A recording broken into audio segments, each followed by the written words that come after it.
I like the word Shizen, or I say on its own, by itself. It's nature's way. It's so simple, but we forget because we use our mind. And it's beyond the mind. The truth is, you can use so many words, equation, but it's all up in the mind. There's a limitation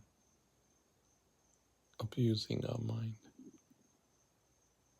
Ultimately, we have to always connect to the heart, the origin of who we are, the source of creativity that brought us on this earth and make us to be alive.